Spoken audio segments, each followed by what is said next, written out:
Hello everyone, my name is Brian Venzen and welcome to a series of tutorial videos on material effects. So my hope is to create a material function that would be really useful to effects artists like myself and those who are interested in effects art. So I'm in a brand new, fresh Unreal Engine project, and the only thing I've done is create a texture folder and bring in a couple of noise textures that I've used in other projects that'll just be helpful to visualize some of the math and stuff of what we're doing. So um, over here in the content folder, I'm going to create a new folder, and I'm going to call it materials, and it's underneath texture, so we're just going to drag it up to content, move it there. That's great. So empty materials folder. So in here we're going to just right click, create a new material, and we're going to call it let's just make this our sort of debug or test material. I'll just call it debug underscore mat, and we'll double click to open up debug. And yeah, so what we're looking at is the base material here. One of the things that's really useful to effects artists is being able to utilize noise textures and scroll them against each other and make cool effects with that. So let's just start with the texture. If I hold T and I left click, I get a texture sample node, and I can fill that sample node with one of these noise textures. I'm going to use cloud noise. Really simple to generate this kind of noise. You can use Photoshop to do it. And we're going to plug the RGB values of that into emissive color and just see what we get on the preview sphere here. Now, for me, I like to look at all the various shape options that we have here in an effort to figure out if my material is going to be useful. But to start, let's use a plane, since we'll be able to just see kind of what we're working on as flat. Now, one of the main things that effects artists do with these textures to get something interesting is they scroll this texture, they move it, right? Most effects art is moving and gives you the illusion of something. So let's right click and look for a panner, and we'll plug that into the UVs here. And so the panner node allows us to scroll a texture across the UV space at whatever speed we want it to be. We have those speed values here. Let's just use a value of 1, right? We'll just get this stuff moving for us, right? So that's great. Effects artists do this all the time. So let's just make this useful to us by giving us the ability to change the values of the speed, not just in this material, but in every material, and make it different for every material. One way to do that is to create a parameter for that speed. So if you hold down S and left click, you'll get a parameter node. And I'm going to name this speed, scroll speed X. That's what I'm going to name it. Scroll speed. And the reason I'm giving it the X moniker is because you can scroll in either direction, X or Y. I'm going to create a duplicate of this, call it scroll speed Y. And so to use scroll speed X and Y with the panner node, this speed value is a vector 2. So it takes in 2 singular float values as a singular piece of data, and the way to sort of jam together our 2 float values here into one piece of data is we can right click and look for append vector, and that turns 2 singular floats into a vector 2. So now we have our X and Y speed together in one piece of data, and now we can plug that into our speed here. And what's going to happen is our clouds are going to stop moving. And the reason for that is our speed value for our Y is set to 0. So if we set it back to 1 here, we'll get what we used to have again. There you go. Now we're moving. And we've given ourselves the ability to change these 2 values individually, and not just in this material, but in any material that might use this similar setup. So if we save this here,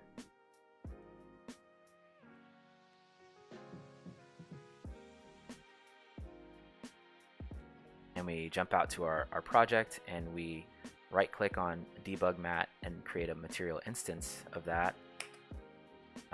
We can double click. Now material instance is just a place where you can futz or change around the values that you made available to yourself in your material. And as you can see here, our scroll speed values, which we made into parameters, are available for us to change here. Now one of the things that Unreal does sometimes is it will turn off real time. So if you come up here and click that and click back into the window, you'll see the scrolling happening without any sort of buggy movement stuff that you were seeing a second ago. So if we click these checkboxes, we can change this value. We can scroll it faster to 2 in the Y direction. We can add a little scroll to the X direction. Now we're getting a kind of a diagonal scroll. It's easier to see this on a plane like we were using in the preview window in the material editor, but we've given ourselves the functionality of being able to move this scroll speed however we want to, and that's great. Now, one other thing you might want to do as an effects artist here is change kind of how big or small the clouds are on this UV space on this sprite. However you're going to use this in the future, you might want to change the size of these clouds. And there's multiple ways to do that, but normally what you do is, oh, I just held down T and clicked. Normally what you do is right click and look for a texture coordinate. And as you can see, none of this is scripted, so I'm just thinking off the top of my head as an effects artist what I would need. I would want to change the size of this thing, so texture coordinate can be used to change the scale of the texture or the size of the texture within the UV space. So if we plug this into coordinate in this panner, it's going to do nothing for us. But what we can do is come down here to U and V tiling and change these numbers. The higher you go, the smaller the texture will be on the UV space. And if it's a repeating texture, you'll see multiple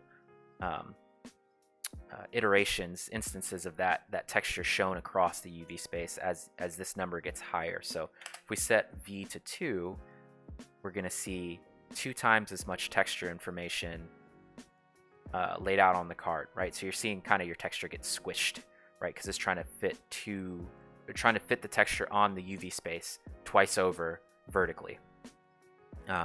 And you could do the same in X here as well.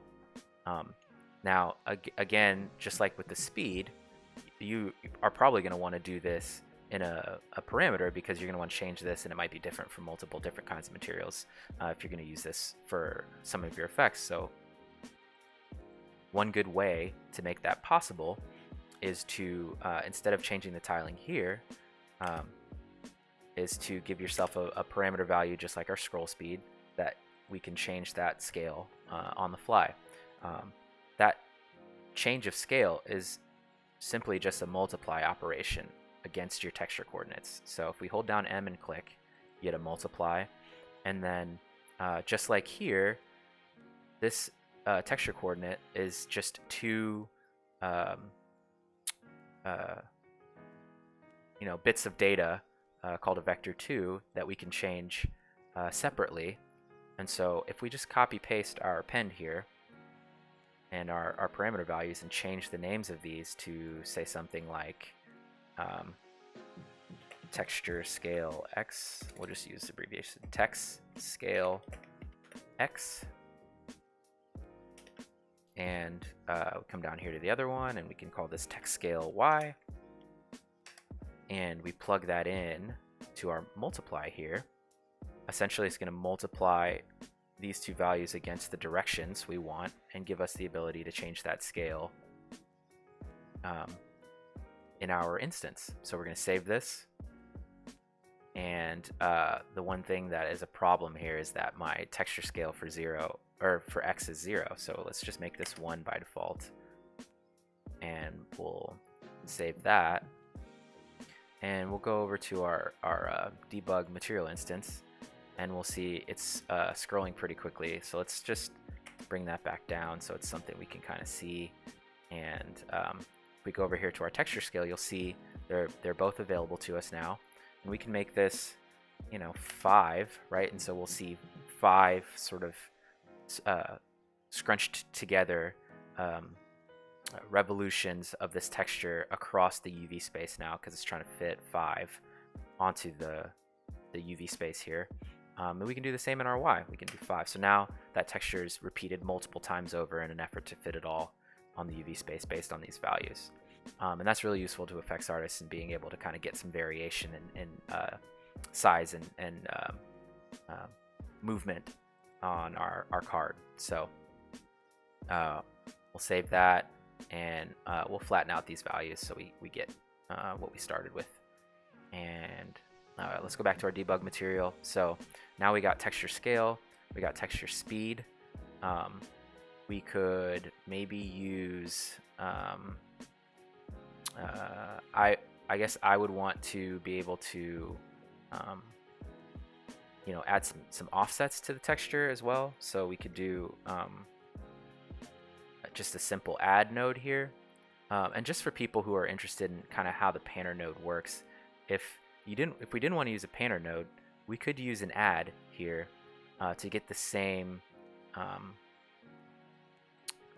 kind of movement. We could add time, and by adding time, we're sort of allowing the game to tick values upward and move our texture across the UV space. And I'll just demo that for you here. It's not too complicated. You can instead of using the panner, you can plug in an add, and you can go to you can right click and go to time, and you can just plug time right into your add here, and then plug that into the UVs.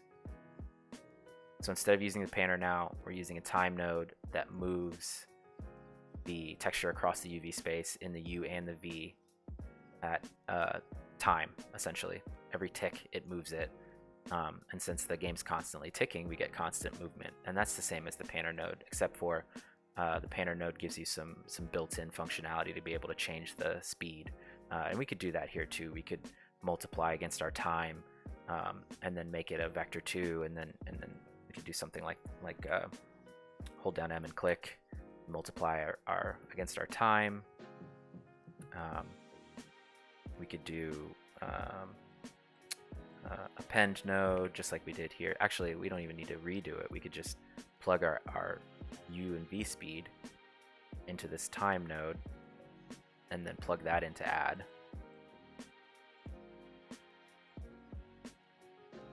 Yep, and we get exactly what we used to have, right? That's the same as a panner node. But we use panner because it's just simple, and people who come back and look at this later kind of just understand panner really simply, and it gives you the added functionality of being able to mess with the time value, and you could set time on every panner node you might use in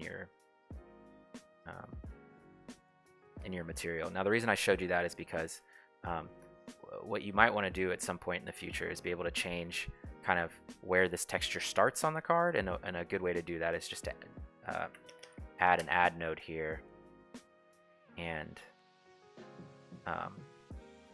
so it won't be wholly obvious because this texture is repeating cloud noise, and there isn't a whole lot of sort of distinct features in it. But if I was to add 0.5 to this, it would offset my texture a little bit to one way or the other. So you'll be able to see this kind of large black splotch there. If I turn this back to 0, you'll be able to see it's more in the center of the card than on the edge now. See, large black splotch. So that just gives us the ability to kind of move our texture a little bit and maybe get some variation amongst that. And we can do the same thing we've been doing with all these others, where we append vector and add. We'll call this TEX offset,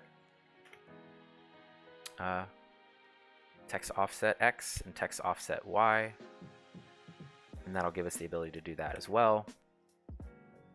And so now we have the ability to scale, offset, and scroll our noise texture, our singular noise texture, across the UV space. Now, this doesn't look like much of an effect to you, and I totally get that. But but this functionality is really useful and common amongst effects artists to get started with an effect. So instead of having to do this operation over and over and over, let's make this into a material function that could be really useful to us in doing this action with minimal effort. So what we'll do is we'll save this and we'll go back to our project, and in this window we'll just create a material functions folder. Material function functions. Let's throw an S there. So we'll come in here and we'll right click and we'll go to materials and textures, and we'll get a material function, and we'll just call this UV scale scroll offset, right?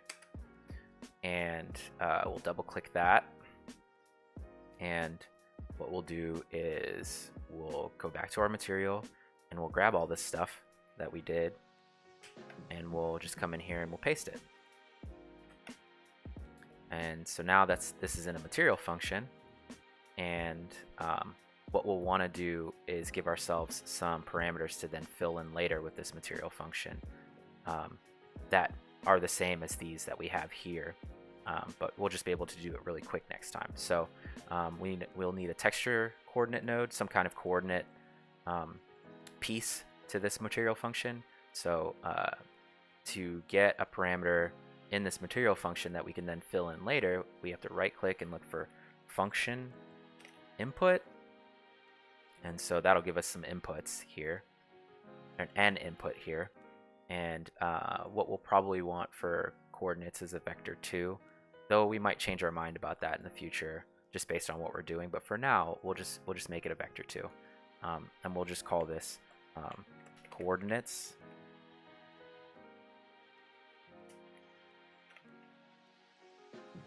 Or coordinate, and then we'll make the default value of this be a texture coordinate.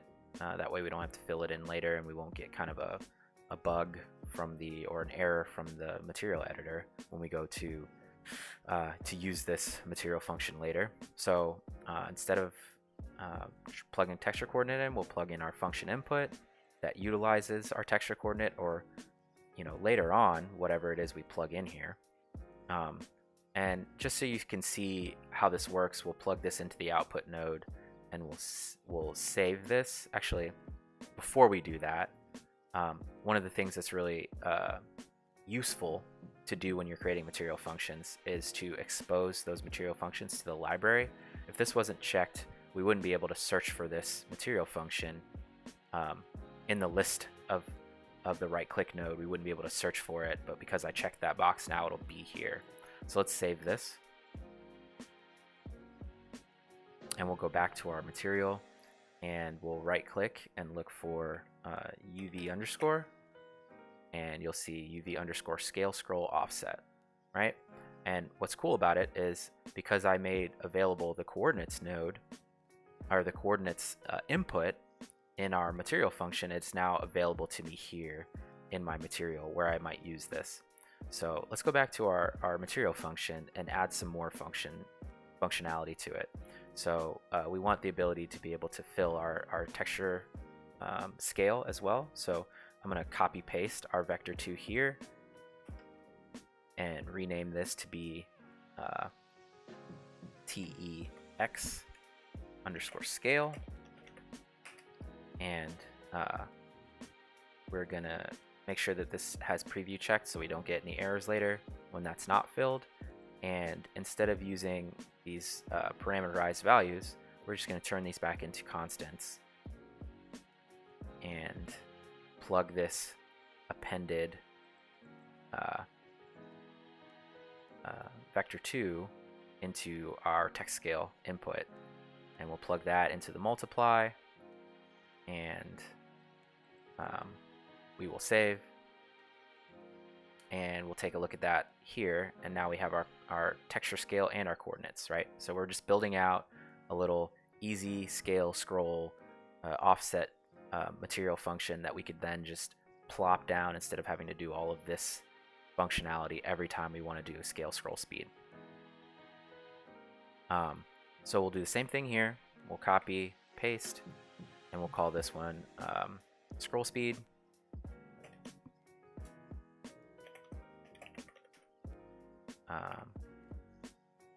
Yeah, I'm gonna just leave it as that, and we'll turn these into constant. Now the reason I'm turning these back into constants is because if they're parameters, those will show up in our material instance, and what we want to do is set these parameters in our materials instead of sort of having our material functions automatically give us variables. We want to be able to name and set our own per use case. So we'll plug in this append here, and we'll throw this up to speed, and we'll do one more really fast, and we'll just call this text offset. And if I can spell, and we'll turn these back into parameters, or into constants, I'm sorry, and then plug this append into our texture offset, and then plug that into our add, and then save. So now in our material, we have the ability to do all of these things per use of this this new material function node. So one thing we can do is just plug right in these parameterized values into our new version of this. So we'll plug our appended texture scale into texture scale. We'll plug our scroll speed into scroll speed. We'll plug our offset into offset. And we'll use our UV coordinates to plug in to coordinate. And we'll plug this into the UVs of the texture. And what we should get is the same thing that we had before, right? Yeah. So so now the point of this is,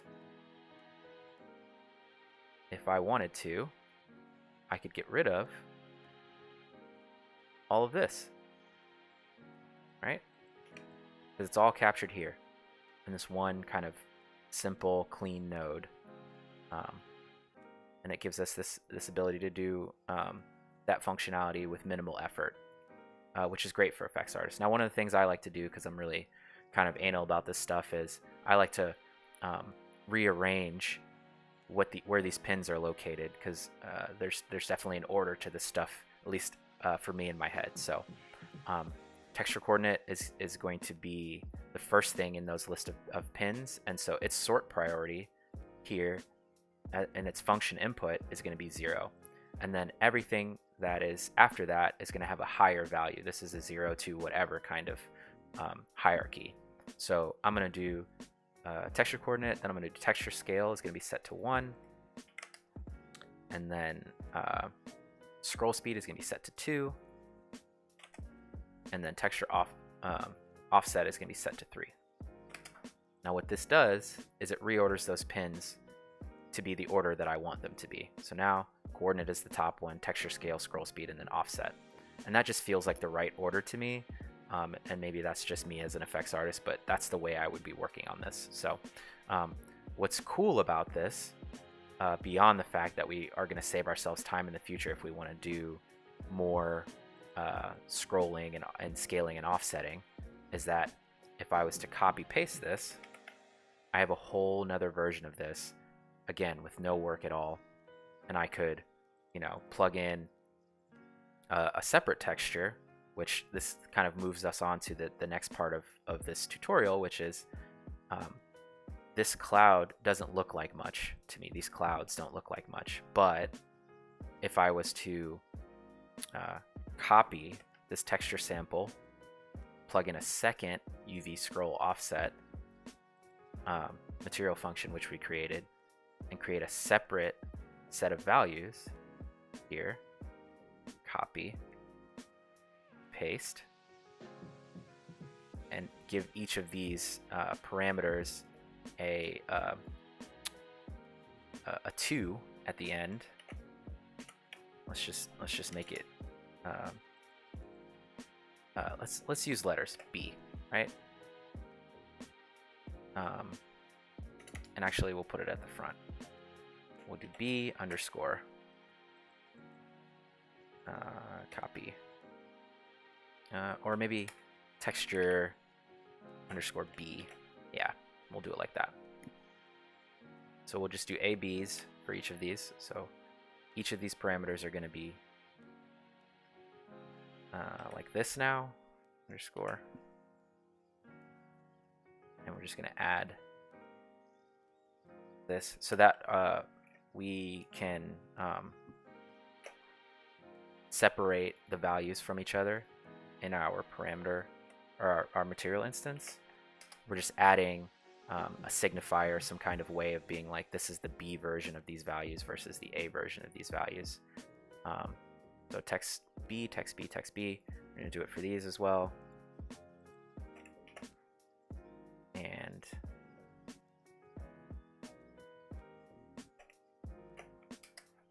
we're going to plug these in to the scale, the scroll speed, and the offset. And for what it's worth, we don't need to plug in a coordinate here, and I'll just show you that this works without it. But we can, you know, just plug this RGB, which we're just going to use the R channel, which is just the same as using the RGB because this texture is just black and white anyway, but we'll plug the R in to this, and we should get the same thing that we have above, right? But now it's a completely different set of values, and the reason for this is because we can multiply or do some kind of math operation separately, or to combine these two textures and then change their speed and their scale and their offset so that they kind of meld and create the illusion of something. And I'm going to show you what that looks like here. We'll do it as a multiply to start. So we'll use the R from this and the R from this, the red channels. We'll multiply them against each other, and we'll throw that into emissive. Now, none of the values of these two textures are any different from each other. So what we're going to get is darker spots in the places that used to be a little bit gray, because those values are closest to black. And so they're bringing all the values of the two textures down to be a little bit closer to black. And 1 times 1 is 1, but say 0.5 times 0.1 is going to be a lower value, right? So we're just seeing the lowest of values sort of be brought down a little bit, and wherever this cloud texture was its brightest, we're seeing no change because, you know, these textures were made in Photoshop, and color ranges from 0 to 1. So 1 times 1, that the brightest color you can get is always going to be 1. But the lower values are going to multiply against each other and change what this texture looks like. So that's what's happening here. Now this isn't very interesting to us at all, but the reason we separated these values from each other is because if we were to save this material and head up to our instance, we'll see the same thing we saw in the material editor, except if I was to come in here and change our the X position of our second texture to be half the distance. Now we're getting half the distance across the UV space. Now we're getting a completely different look for these clouds, right? If I was to change the scroll speed of the vertically of the second texture, so we'll do 0.5 here. Now we're getting, you know, different movement from the two textures, and that's giving us kind of something that feels a little unique, right? If I was to change the texture scale for the B texture to be something like 2 instead of 1, now those are a little bit smaller in the X direction. This is kind of looking a little bit like fire to you, I imagine, right? Except it's on a square key. It's on just on a square sprite or tile or a plane, right? But it still does feel like that's starting to take shape into a material, I hope. So let's save this, and we'll go back to our debug material, and let's give all of these values the texture A treatment, so that we have some separation between the values and how they're listed in the material instance. So I'll just come in here and add A to all these, and make sure to put text A at the beginning of our scroll speeds, and that'll just keep us organized here, right? And let me see what my time looks like. It's been about 30 minutes or so. Okay, I don't want to overload anyone with this information. I just get really excited about making this stuff, and so I can be long-winded. Hopefully everyone's enjoying this. So all right, so now we gave all of these parameters the texture A, and so texture A and texture B will be separate in our material instance now. So now we have our two textures, and in our material instance, we were starting to get something that kind of looked like fire. And maybe what we want to do in the future is give ourselves the ability to maybe put add another gradient to this that might help us get closer to that fire. And one thing we can do to get a gradient without having to go back to Photoshop and making one is we can take a look at the texture coordinates. Now, texture coordinates are essentially just two gradients in different directions laid on top of each other that gives us a sense of the 0 to 1 space on the UVs. And so if we wanted to take a look at what those gradients look like, we could drag out here and look for component mask. And what this does is it separates the two channels of data in our texture coordinate into two separate channels. And we can take a look at what those look like by singling out those channels. So here is our R for our texture coordinate, so you can see it. It is a 0 to 1 gradient from left to right, and what we can do is right click and preview this node, and it'll just verify what I'm trying to tell you, which is that black on this side, white on this side, and values of gray in between. And so what we kind of want here is the opposite direction of this, which is maybe the G direction, G gradient here, the vertical gradient that constructs our texture coordinates, and we can use this to sort of mask the top portion of our material. And so what I'll do is I'll stop previewing this because we can see it's a gradient.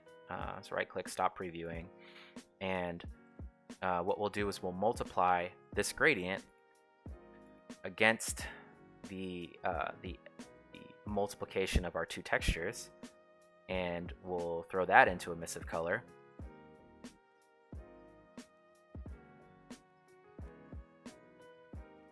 And so now it's sort of fading towards the top. It'll be more apparent in our material instance, kind of where we're going with this, right?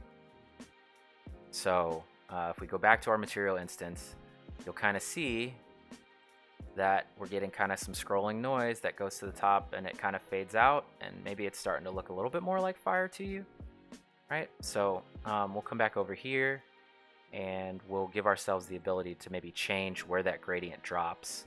And a good way to do that is with a power node. So now the power node is like a kind of a contrast type of node. It changes it pushes the values to their extremes. It sort of removes a lot of the middling values and pushes those middling kind of gray tones towards black or towards white. So what it's really doing is sort of moving our gradient up or down for us a little bit, so that where we sort of get this fall off will change vertically. And so we'll probably want to give ourselves the ability to change that value in our material instance. So let's just call this vertical fall off. We'll create a parameter, call it vertical fall off,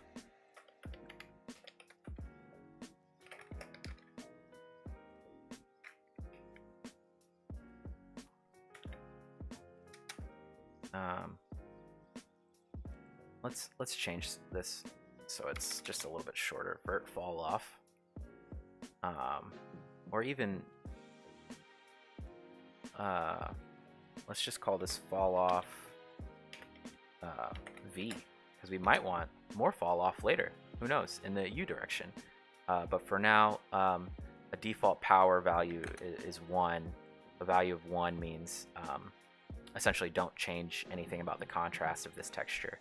So now that that's plugged in there, let's save, and I'll show you how the power value changes our material in the instance. So we check fall off to be able to change these values. If I ramp this up, you'll see it's kind of removing from the top to bottom this texture's information, right? And we're kind of getting a cool effect here where we can kind of scroll on and off this texture, right? As I change this value, we're getting different feels and looks of this, which is great. We want more functionality as effects artists to be able to kind of change those. So that gave us kind of a V fall off option as well. Now, what this doesn't have, this material we're creating here, it doesn't have the ability to change a color. So let's maybe try to give ourselves the ability to change a color. So if we hold down 3 and left click, we get ourselves a color, or vector 3, which 3 channels of singular floats equals a vector 3, which is essentially RGB or color. So if we right click and we change this to a parameter, we can call this emissive color. And what we can do with this is multiply it against our noise information we have coming in. And we can plug this right in. Boom. And then plug that into emissive color. Now, my default color is going to be white instead of black, because in emissive color, black means no information. And we want to give ourselves some kind of brighter colors to mess with here in our material instance. So it shouldn't look any different than it used to, and it doesn't. What we'll do is we'll jump out to our material instance, and we'll change some of this color. How about that? We'll come down to emissive color, and since we're starting to get kind of a fire feeling, maybe we'll change this to kind of an orange kind of glow, right? So it feels a little like fire. So one of the reasons why we're still getting black in our background, which maybe we want to continue to do that for debugging purposes, but just to see kind of where this stuff is going, is because our material is opaque and default lit. There's nothing transparent about our material, so we can't see through it. So we could change this to be transparent, or maybe additive if we're really thinking we're going to use this for fire. But for now, let's make it transparent. So now that we changed our shader to translucent, we have to do some slight adjustments to some of the stuff we've done here. One slight adjustment, which is to take our power node and plug it into the opacity portion of the base shader, and we can change our emissive color to just be the singular node, and this should give us what we're kind of looking for here, right? See-through. Awesome. Okay, now let's save that, and we'll go back to our material instance, and we'll take a look at what we have. So hard to see here, but we got the beginnings of fire. We could, if we wanted to get a glimpse of what it might be, we can bump up the V value here to say 10, and see, now it's starting to kind of be fiery, right? We could even do something like 20, and we're getting close, right, to something that we might want as a VFX artist. And that's just 2 textures and a couple of nodes strung together. If we turn off the background, it'd be easier to see, right? It's kind of fiery, huh? That's kind of cool, right? And obviously we can play with some of the fall off values and things like that to get ourselves maybe closer to what we're looking for. If this material that I chose was additive, maybe this stuff would lay lay on top of it a little better. And again, we could keep, this could be 100, and we could, really get closer to something that's bright. But always best to look at this stuff in context as well, so that we're not kind of creating in a vacuum. So we're close, right? Looks like fire, and we can give ourselves a bunch of different kinds of things to make that improved. But for now, that is one simple material for an effect that was created in a short amount of time.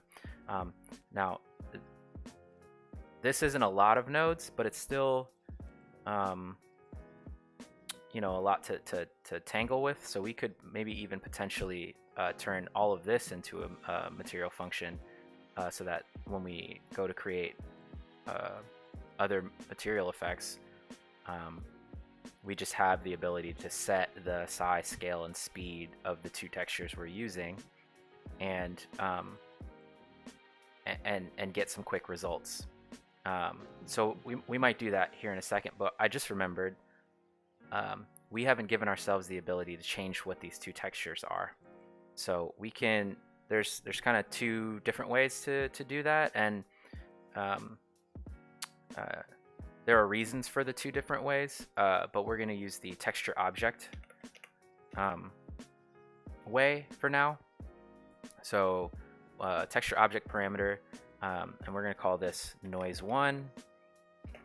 So all this is a way to parameterize our texture so that we can change the texture we're using in the material instance. So we'll call this noise1 and noise2, and we'll plug that in to the texture inputs here, and we'll change these to be default the cloud noise texture, and then we'll save this, and we'll go back to our material instance, and should look identical, right? But now we have these two noise inputs we can mess around with. So if we go in here, we can change one of our noise textures to something else, right? And another one of our noise textures to something else, and we get something vastly different, right? As effects artists, we want to be able to just make one or two tweaks to values and just get something unique for the time, right? For every instance, we might want to do a series of different kinds of noise textures. We want to just give ourselves some flexibility here, right? To be able to just mess with this stuff and get something interesting. So so I think that's really cool. I think we've given ourselves a little bit more flexibility here to mess with this stuff and change all kinds of things, including the color and the scale of stuff. We can get blue fire if we wanted to, just because we gave ourselves the ability to do so. We'll turn the background back on so we can just kind of get some context for the bottom here and the top being in a space. So let's save this. Now, again, what my hope was to build a kind of a material function, kind of material effects node, and so with this functionality, we can get a lot of different kinds of things already. So let's turn this into the start of that material function node. So we'll grab all of this and copy, and then go back to our project, and we'll right click and we'll create a new material function node here, and we'll call this one material FX.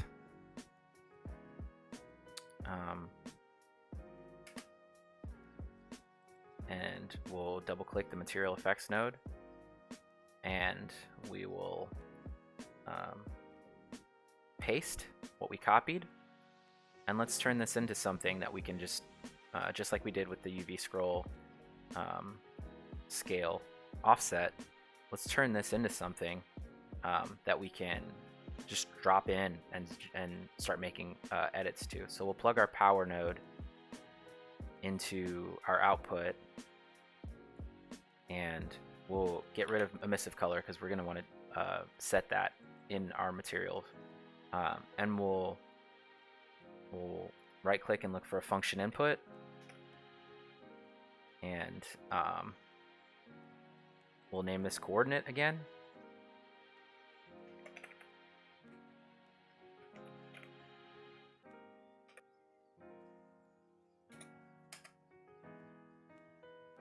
And we will plug our texture coordinates into this vector 2. We should make it a vector 2, and then we'll output it the way that we were inside of our material. And just for safekeeping, we will plug this into both of our UV scale scrolls. So we'll do this, and then we'll kind of allow the screen to move us down a little bit, and boom, now we're in. So our texture coordinate, we'll make sure we always use just a flat texture chord as the preview, so we never break when we start using this material. And I'm thinking about what other kind of flexibility we might need.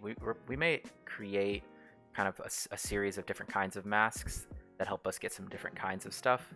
But let's just finish up with the material function first. So we're going to need 1, 2, 3, 4.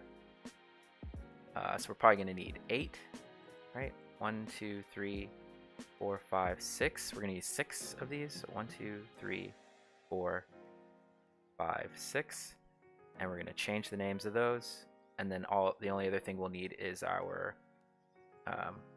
top to bottom gradient fall off. We'll need to make that into a function input as well. But for now, we'll name this text underscore a underscore scale. And we'll copy, and we'll name this text underscore a underscore scroll speed.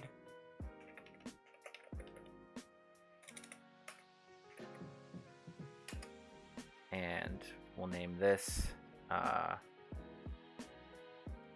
text underscore a underscore offset.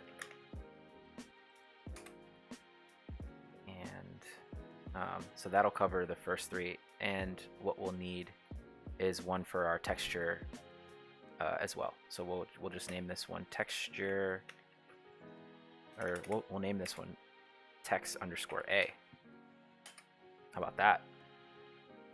Okay, so we'll take our scale, we'll drag it over here. It's a vector 2.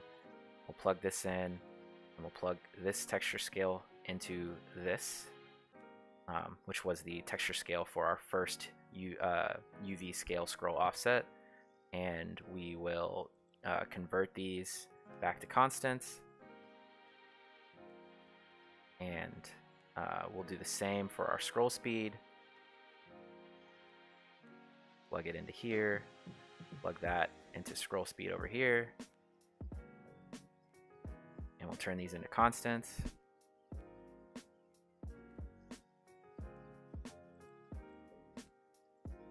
And we'll do the same with our offsets. Plug this in here, plug that in to the offset. So we've essentially replaced the functionality of those nodes with these function inputs. And we'll get organized, and we'll comment stuff and make sure everything is readable. But for now, let's turn these into constants. And drag it up. And here, yeah, and we'll like I said, we'll clean this stuff up in a second here, and put some comments we can remember for next time. So we need to do the same thing with and let's set our scroll speed value for our texture A to 0. So we're all kind of just stagnant for a minute here. And then, oh, we forgot texture A. So these are all vector 2s. This is going to be a texture 2D. And then we'll grab this parameter and we'll plug this in. And we'll plug this in to text. Right? So now let's convert this back to a constant. And that's texture A. And in all of these instances, we're going to use the default. So that means when we bring in this node, we're going to end up using our cloud noise texture to start working. I guess maybe it's better to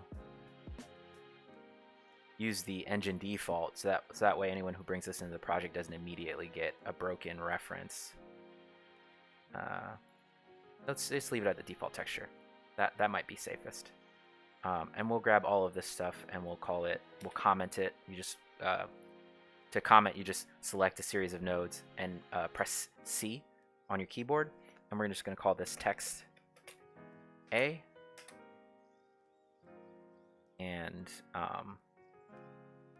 essentially text B is going to be the exact same as text A. So let's just kill these values, and we're going to copy our comment here and paste it here. And we're going to change everywhere it says the letter A, we're going to change it to B. So text B, and then in each of these, we're going to call it text scale B, remove the 1. We're going to call it text scroll speed B, remove the 1. Text offset B, remove the 1, and then texture B, and we'll plug all these values into our second scale scroll offset. So that's scale, speed, offset, and texture 2D into the text, and we'll delete this old one. We don't need it. And what we'll do is we'll actually add this into the comment box, so we know all of this is part of texture B.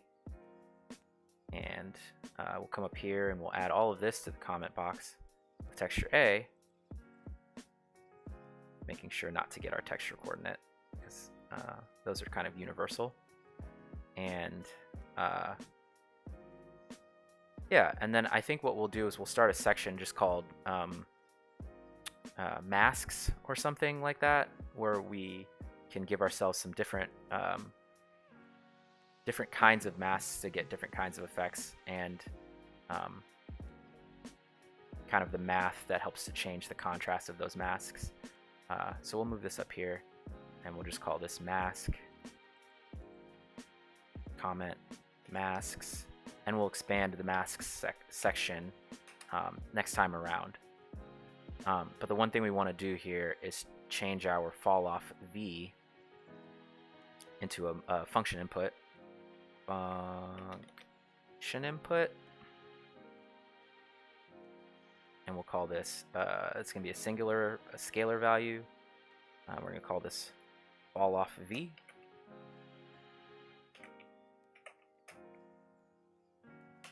And we'll change fall off to a constant, and we'll plug that into our fall off V, and then we'll plug that into this. So now this is, we'll make this part of masks. This is the start to our little masks section. And yeah, so we'll save this. I may have forgotten something. We'll probably want to order our pins again. So that got saved. And so now, oh, and got to make sure we expose this to the library, right? So click save. Come back to our debug material, We right click and we can look up material effects, and then boom, it's the first thing that comes up. And if we zoom in, we get all of our values. We might have forgotten to set fall off V to its default value. Yes, we did. So check marks, save, and then we'll come back up here to our debug material. And what we'll do is we'll just plug in this value to its opacity, and we will get all of our default values and plug those in. So there's our fall off value. Here's our texture B. Oh wait, where's our texture? Here's our texture B. And we'll rename this to be texture B. We don't have to, but it just makes sense to, since our variables call for a texture B. And so we have all of our scale, scroll, and offset values here. So we can just drag those over and do text B scale, text B scroll. Where's our scroll? Text B scroll speed. There it is. And our text B offset, which is here. Boom. And so we can get rid of this stuff. Don't need any of this stuff anymore, right? Because it's all covered in our texture B values. That's one of the reasons why I like to order the pins, because all your variables should be listed correctly. So we're gonna go back and do that real quick, because I'm nuts about this stuff, and I just want it to be easy to find. And honestly, for practicality purposes, it should be easy to find. So we're gonna order texture A and texture B, and their pins in the way that we want. So we're gonna set our texture coordinates. That's gonna be our 0, and then texture scale is gonna be 1. Or texture scale A is going to be 1, texture scroll speed A is going to be 2, all the way down the line. So this is going to be 3, and this is going to be 4. Yeah, we'll make it 4. I might go back and change these later. And this is going to be 5. This is going to be 6. This is going to be 7. And on and on and on and on. I don't have to list them all. There's 8, and then our final value over here can be 9. And so now we'll save this, and we'll go back to our material. And so now everything that's B is listed on the bottom, and everything that's A is listed on the top. So all we need to do now is delete these values. We don't need them anymore, and plug in all of our texture scale A stuff. And we'll come over here and plug in our texture A to our scale and our scroll speed and our offset. And we need a texture A, so we'll just copy B, name this A, and plug this in to A, and then we'll just go back and check, grab our texture coordinate, and we'll plug this in, and delete all of this because we don't need it anymore. Yeah, all right, so now we got our stack with our A and our B values, and what I'll do is I'll get us organized here, and I'll comment this to be texture B, and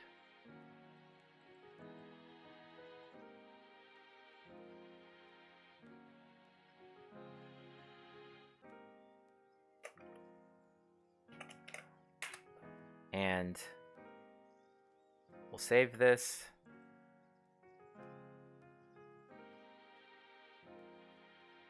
and we'll go look at it in our material instance, and we have the same thing, right? But now all of that data is captured in this singular node that we can just drop in and get this functionality really quickly.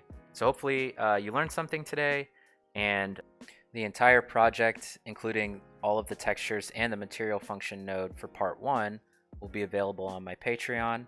That's at patreon.com/letsmakeeffects. And you can follow me on social media at Let's Make Effects on Twitter, Instagram, ArtStation. I'm pretty much everywhere. Just reach out to me and connect. I would love to hear your feedback on how this tutorial series is going. So please just make sure to reach out to me. And thanks for watching.